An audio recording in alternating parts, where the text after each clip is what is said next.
Good morning, everyone, and welcome to Talking Horses. Looks a little dim. We have a little bit of a lighting issue. This is Talking Horses After Dark. I like Keisha it just Clement. like a little shadowy. It's, you know, it's artistic. Yes, yes, this is the artsy Talking Horses.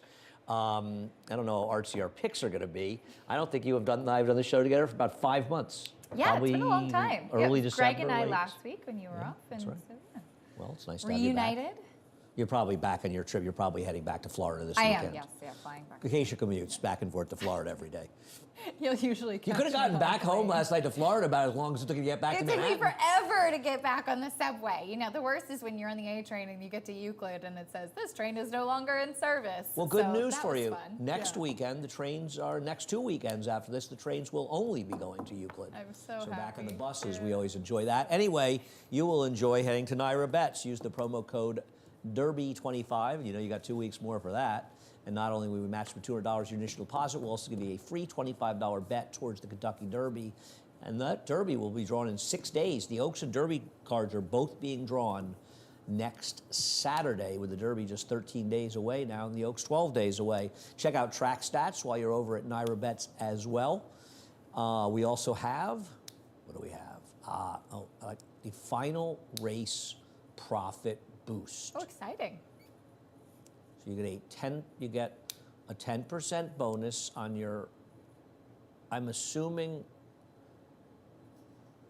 For if you Okay. win, you get 10% plus that? Yeah, I'd like to, you're not getting it for your wins. I don't know. So do you think you get this on a win bet, or do you think you get 10% off of all if you make on all your bets the ninth race? I don't know. It is a little ambiguous. I guess you can get those information over at Naira Bets. Opt in at Naira Bets. We also have Cross Country Big Five, 3 at Oaklawn, 6, 7, 8 at Oaklawn, 6 and 8 here. And you can watch all of those races on America's Day at the Races, 1 to 5 on FS2, and this is for you and Sarah, I believe, for the last hour on FS1. That's when it gets really exciting. We're going to make Lafitte and Rajiv do most of the heavy lifting during that time period. I think they should have to do all of it. Yeah.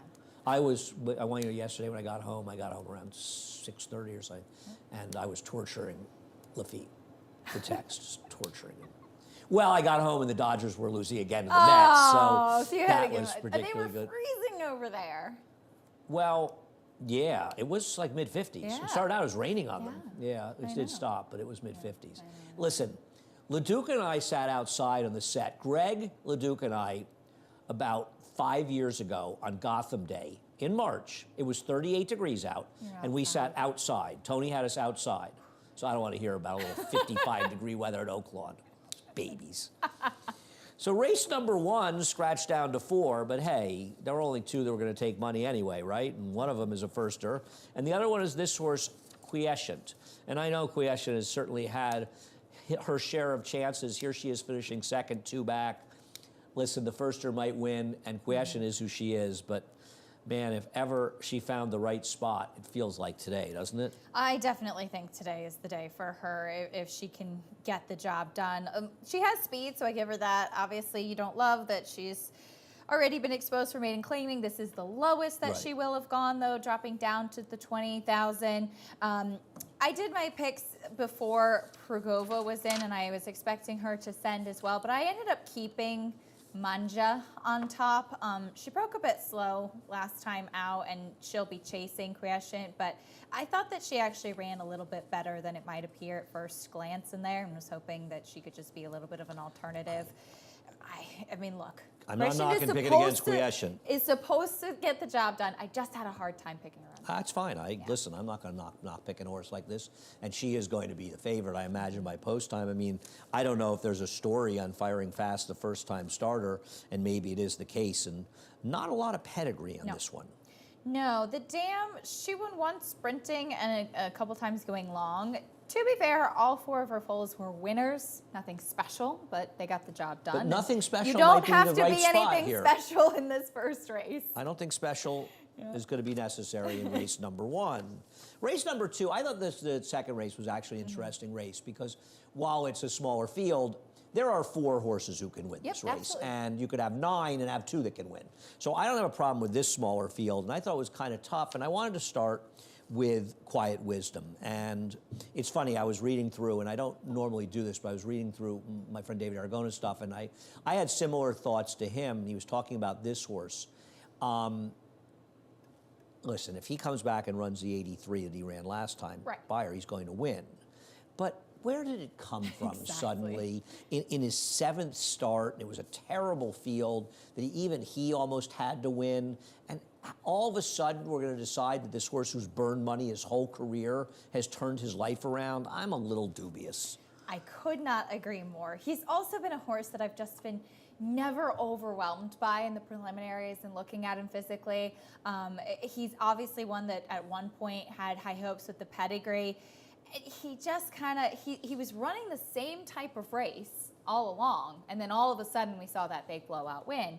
So he absolutely could win. What I didn't like, though, is that he was a little bit high-headed. He drifted a little bit, though he was clear. And even though he won by daylight, it just, to me, wasn't still the most professional, nicely visual race. Sometimes these kind of horses sort of find themselves when they get clear in those situations. He runs that figure.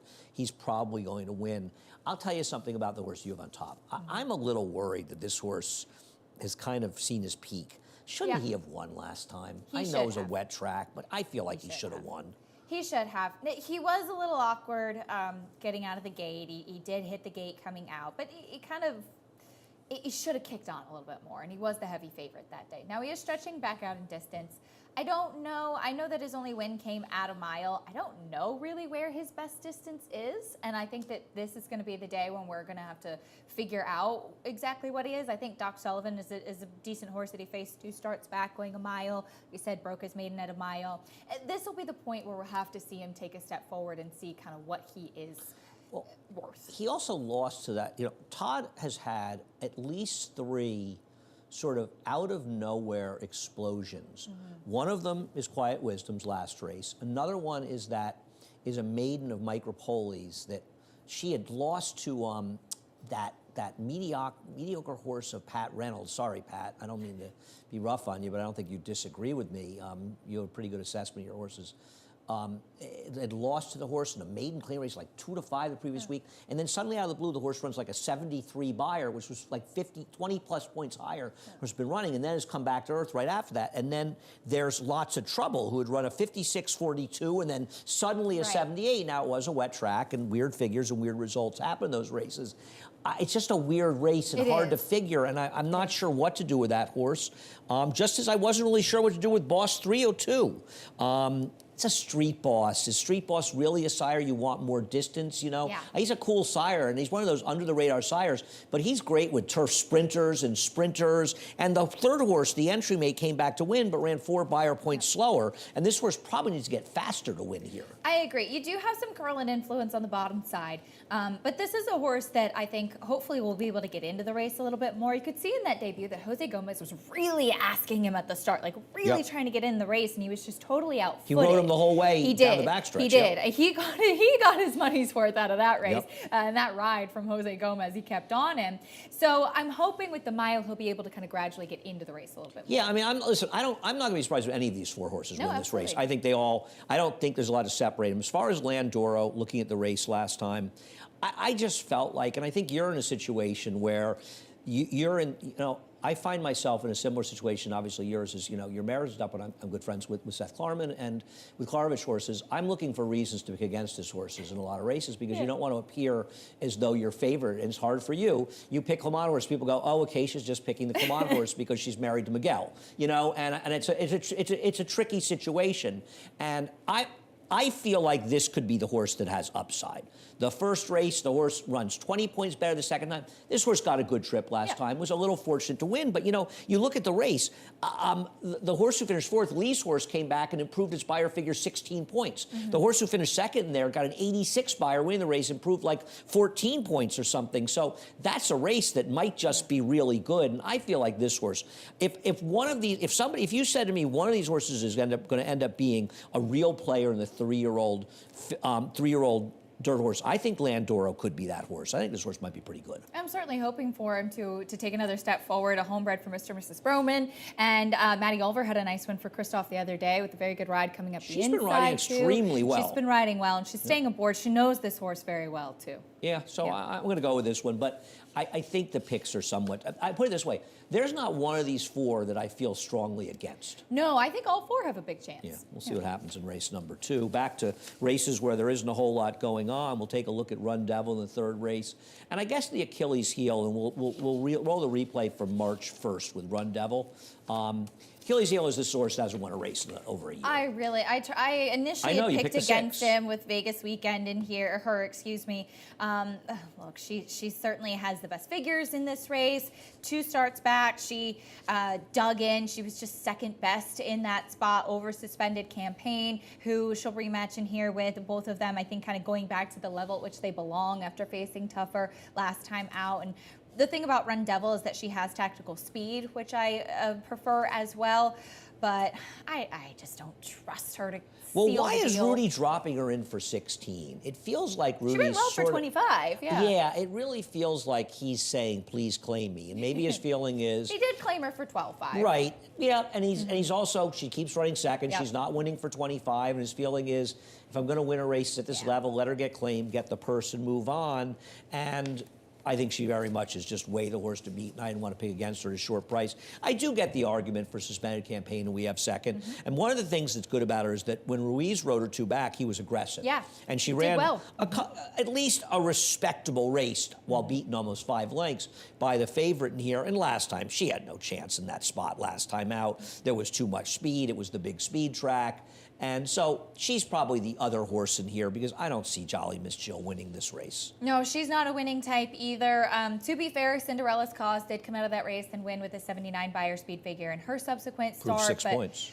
She improved as well. And the thing about Jolly Miss Jill is, though, we just know what she is, and she just kind of runs that same race when she's at this level. Yeah, and I feel like she's sort of engaged with the 7, and I think the 3 and 7 are both more likely winners than she is. I tried really hard, by the way, to make a case for Sweet as Sugar before. How'd that go? It did not go well, but I really tried hard. Because she's named for me? That's how much I did not. Oh, you are Sweet as Sugar, Andy. But that's how much I did not want to pick Run Devil. I get it. I'm not, and I'm not going to knock trying to beat heavy favorites, especially at this level. Race number 4, and I am going to try to beat the favorite in here. I got to tell you, in race 4, I get it. Apuro's probably going to win this race. He's found the right spot. I won't argue it. The idea that he was almost the same price as his stablemate Eliminate 2 back is actually funny. He was awful last time. Yeah, he was just totally flat. This is an easier field, and probably the cutback of 6 furlongs will help. But he was bad, and I didn't want to pick him on top. We both come up with alternatives. Yeah. Talk about Piccolo Diavolo. Well, this one's dropping a little bit. Last time out in a chasing spot. What I don't love is that he never switched leads in that last race, but I thought he ran okay in there, running on, at least finishing the race a little bit, and dropping down again for 20,000. He, to me, just seemed like one that showed a little bit of life last time, a potential other horse beside the favorite. Yeah, I just went off the reservation. I figure if I'm going to go against, and I probably missed the boat because Carlos Martin had a winner like this on Thursday, right? When he won with that turf horse. And believe it or not, it wasn't in my brain when that happened. The thing about this horse is, took some money first time out. Carlos horses often take money first time out because Carlos has rarely been known to not like a horse that he's running. And we appreciate Carlos's optimism.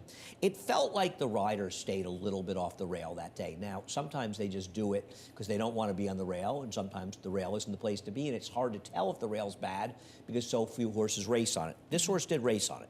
So I kind of gave it another look. That wasn't a terrible field last time. The winner came back, I think, improved 6 Beyer points. Laser Sharp improved 10 Beyer points next time. Now, obviously going to need improvement. He ran a 2. But being down towards the inside. Can only go up. Right, but at least showing some speed. So this horse should be forward here. I took this horse as the alternative to the favorite as you look for one as well. Blinkers on. And listen, Apuro may just win because the competition is so weak. The good news is 3 of the last 4 races are on the turf, and we'll talk about them after a quick break. For almost 150 years, the Saratoga name has been synonymous with the finest quality, sustainably sourced spring water available anywhere. Saratoga carries on the rich tradition of its forefathers by crafting each stunning blue glass bottle with the same attention to detail and care that has been its hallmark for generations. Visit SaratogaSpringwater.com today or ask for us by name at your local market or restaurant. Saratoga Spring Water. Make every day exquisite.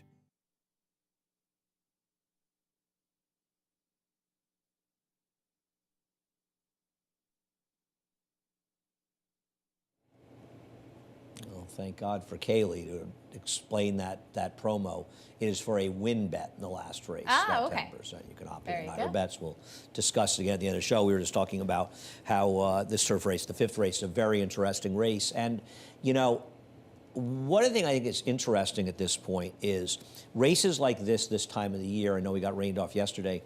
You get a meeting of 3-year-olds that have more upside running against the older horses that have more experience. And we'll start with the experience of Icy Flavor finishing second, or I think Icy Flavor finished second and Russi finished third back on, when are we, November 11th last year. I feel like Icy Flavor has run a lot this winter. She's obviously a very possible horse.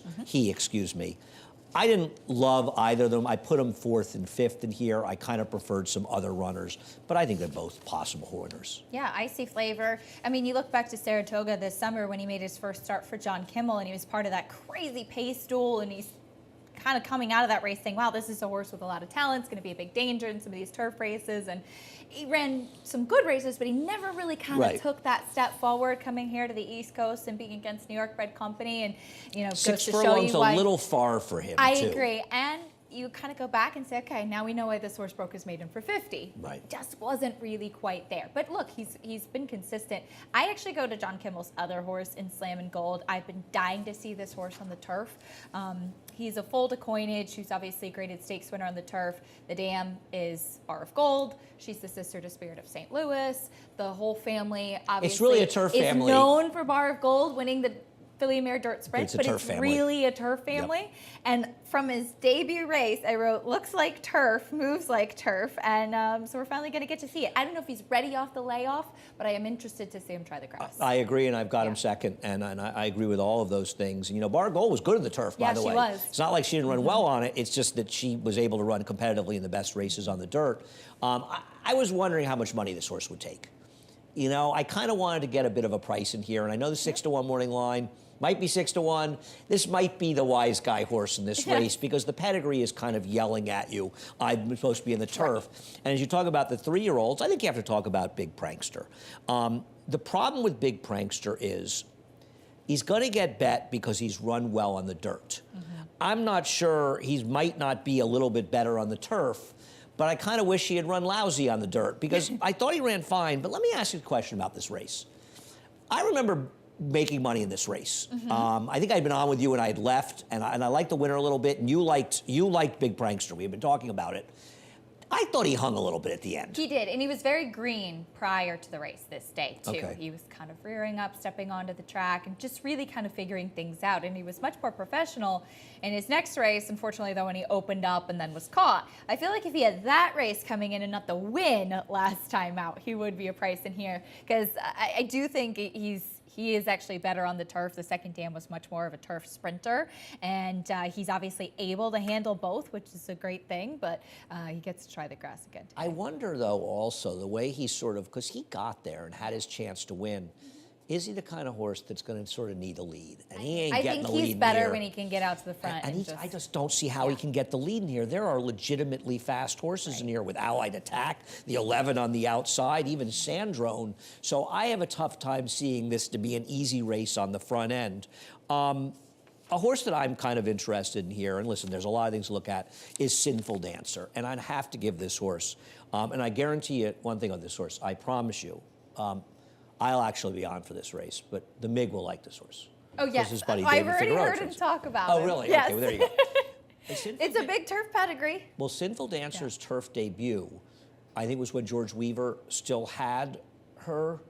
I know it because I like the winner of the race who paid a price, but this horse had a crazy trip in there and folded late but actually ran a winning race. And I had kind of been waiting to get back on the turf, and got back on the turf at the beginning of the turf season last year. That was a super tough race this horse was in.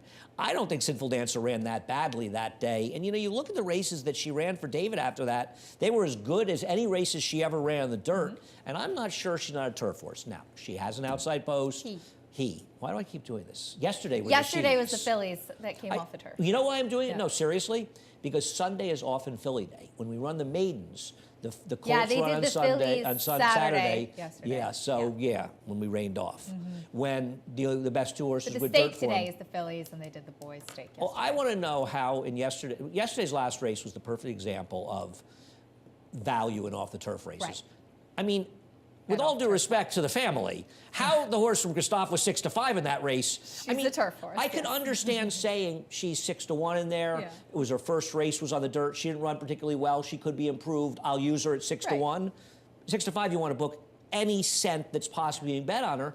And the horses that had the best dirt rate for They were dirt horses, yeah. paid $80 in the exact at an 8-horse or 7-horse field. Insane.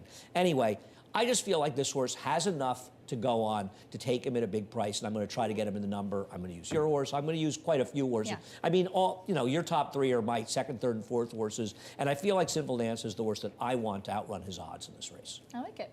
See what happens, and I know that Richie will agree with me. I thought race number 6 was actually a fairly interesting maiden race. I thought there were some things going on in here. Aunt Yola.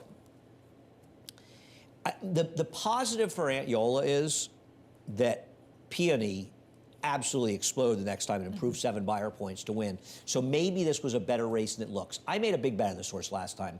Maybe the horse that beat her is just good. I thought she had every chance to win. She did.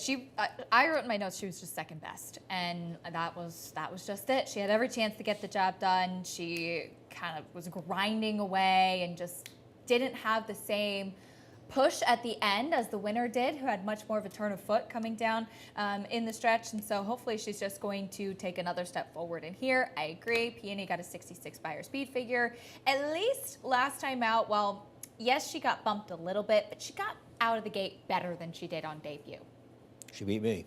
Now, you're not just picking this horse to be nice to Horacio de Paz because the rest of your family's so mean to him. Christoph loves Horacio. He does nothing but harass the poor guy. Well, that's why. That's how he shows his you love. harass people that you like. That's how I show my love as well, so I can appreciate that. I have no argument against this horse. He's a very logical horse. I don't have a problem. I think there's a couple of interesting horses in this race. Before getting the call the audible at 5-2, they both can win this race. I don't have a big problem with them. I got to be honest with you, I'm just a little sick of them. Calling an audible is always just right there without able to get the win. And they both were off the rail last time, and the rail was probably the place to be. The winner was a first-time starter for Christophe that actually ran an odd race, looked like done top of the stretch, and came back on, and Focus Pocus came up the rail. If Focus Pocus couldn't win that race, she may never win a race. I just want to go in different directions. I think there's 2 places to go. One of them is Equinox, who didn't benefit from the best of trips last time, to say the least, in the slop. My concern with Equinox is I didn't know if she was quite good enough, but I do think she's a little bit interesting in here. Yeah, she's in, I think, on the wet track that day, too. She was last early. She was on the rail, then she was outside. It just, she never really seemed like she was able to have a clear run. Princess Vino, the 3rd place finisher, did come back with a 68, winning. Oh, she's one of the 4. Yeah. She's one of 4. She also had that explosive win. She's one that improved a lot. The other one was she improved a lot. Miss Fashionista was the other one whose name I couldn't remember. So there actually have been 4 For the Fletcher Pletchers ones that have improved in the next start. And didn't run back to them in subsequent efforts. Right. As far as Margot Treasure, Barclay Tagg had a similar-looking colt yesterday. The problem with the colt yesterday was he was in a race he couldn't win. They ran an 86. The buyer, the winner, those horses were coming out of just faster races, whereas this race, there's nobody that's running particularly good figs. And, now, and Sedona, I think, has already been christened as the next she is definitely the next horse I'd like to book. Yeah. That's the problem with this horse. There's an argument that this figure is too high. It was a tricky day. There were 2 dirt races that day. It's a problematic fig. So I worry a little bit about that. You look at some of the, here, I'll give you an example. 3rd place finisher, 60 buyer, then runs a 75 in this race, then comes back, I can't even read my read your own handwriting. writing. Okay. Yeah. How about 71, 77, 45 for the second finisher? 55. So came back 22 points and run 6 slower before that. Fourth finisher, -5 points. The fifth horse came back, was a first-time star, and did improve 5 points. So it's a little ambiguous. It's hard. Sidonia's like a $2 million, is it West Point? Yes. Well, there you go. The Curl and Bobby Flay homebred. Oh, right. Right. Is that America? Yes. Oh, right. So the horse is destined to be overbet its entire career. Probably. It's another horse that's going to get mad at me when I pick on the next time it runs. Having said that, I'll tell you one thing about this horse. The chart line is not right. Now, it's very hard. I would not want to be a chart caller at Gulfstream, because if it's not automated, you just don't know where these horses are. But this horse was a lot farther than 6 or 8 lengths behind on the backstretch. She was last by By a many lot. lengths, yeah. After breaking about a length Yeah. plus slow. I thought this horse could be a little bit interesting second time out. I agree. I picked her second. Yeah. Thought absolutely that she could improve. All right. Race number 7. I'm going to make fun of your father-in-law. You should have run here. I told him yesterday. She's going to lose the tougher non-winners of 1 on Thursday. Let me ask you a question to begin the conversation before we look at replays. What do you think the chance our Sunset Louise wires the field? Because there is enough Strong. turf pedigree. Yep. Problem is she had gone so I know. bad. It's just that her last couple of races have been so disappointing. 3, awful. Been really disappointing.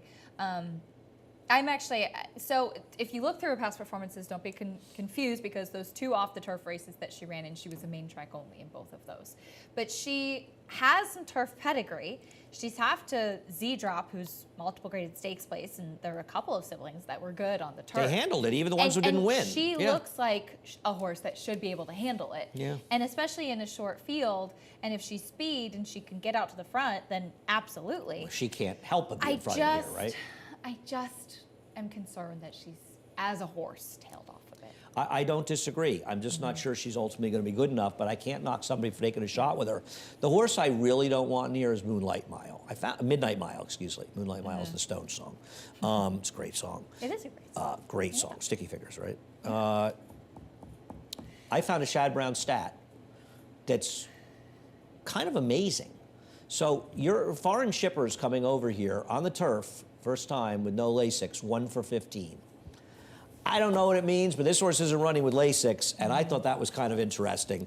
And I'll be honest with you, I don't even know if this horse is very good. Do No, you? I was just going to say that. I feel like so often, no matter what they've been facing, if horses come over to Europe and run on the turf here, people automatically assume that means that they're better turf horses or that they've been facing better company. And sometimes it's not the case. If you go back and look at the company that this horse faced, there's no world beaters in there. And going back and watching her race 2 starts back at Haydock, I mean, she actually arguably should have won that race. She kind of hit the front and then was hanging on her left lead, and she got passed late. And I know that because she ran in the Juvenile Fillies turf and she finished ran well 4th there. that day. She did run well coming from But she off was a of better it. horse then. But she was better, and lately she has not been closing like that. She's been more forwardly placed and not being able to seal the deal. And the other thing I'm going to say, and we've talked about this a lot, every owner and trainer wants to get into the juvenile turf race in the Breeders' Cup, because they're the easiest Breeders' Cup races to win.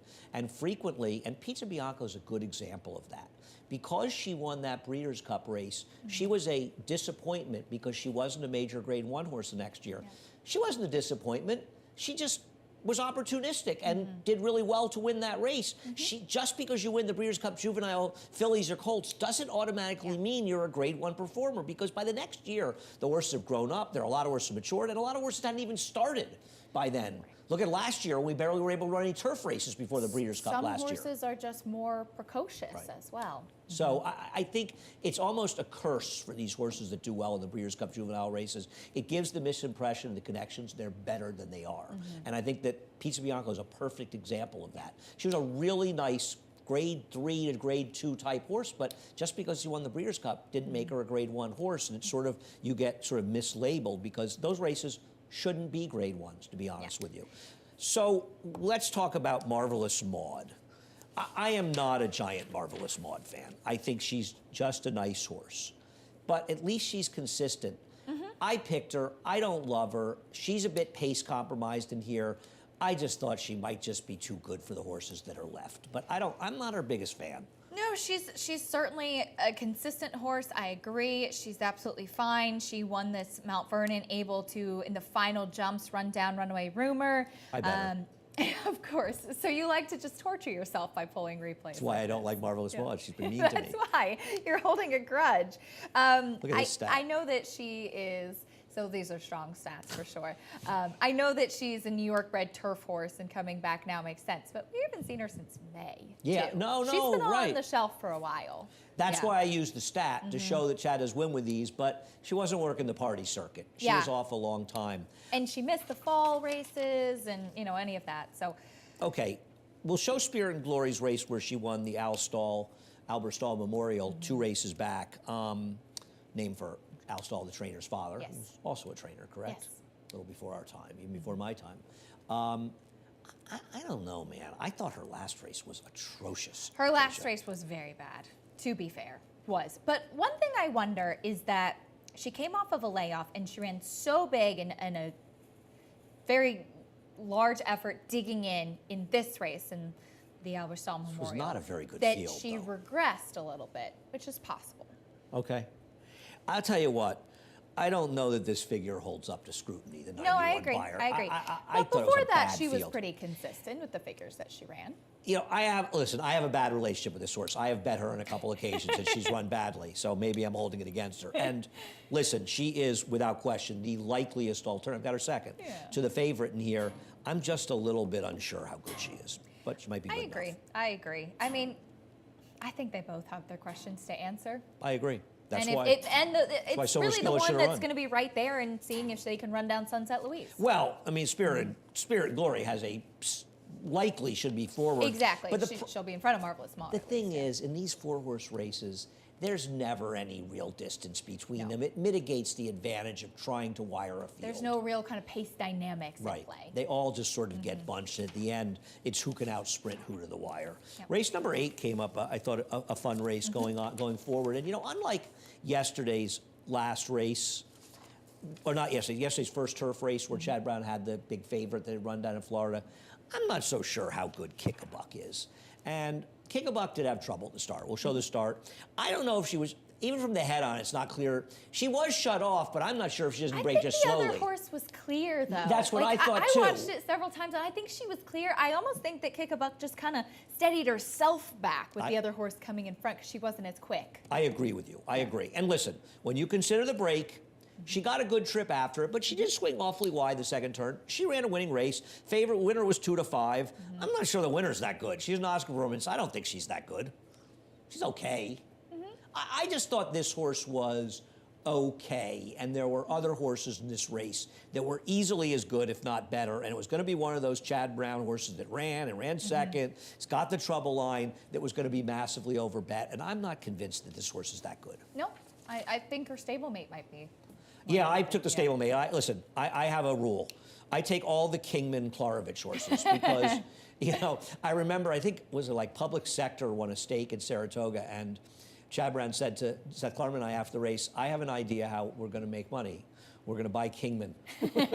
He's Because, amazing. I He's mean, amazing. I'm sorry, but just every time I see them, I pick Kingman's. He's a tremendous sire, and the ones they've bought in Europe, they've had great success They with. have. This one sold at the Tattersall's October yearling sale for about $309,000 U.S. equivalent. Dan was a Group 3 winner. She's the sister to a Group 1 placed horse named Serve the King, so there's plenty of pedigree in there as well. And yeah, you'd have to think that she's well Serve the King come here? He did, yeah, he did. He did. Wasn't Peter, was it, Brant? I don't remember. But I remember feel like we saw him in looking up- Saratoga. He did. He ran in the Red Smith. Okay, did he believe run like he the won- John's Call or something? Yeah, something maybe like one of that. those. Yeah, Yeah.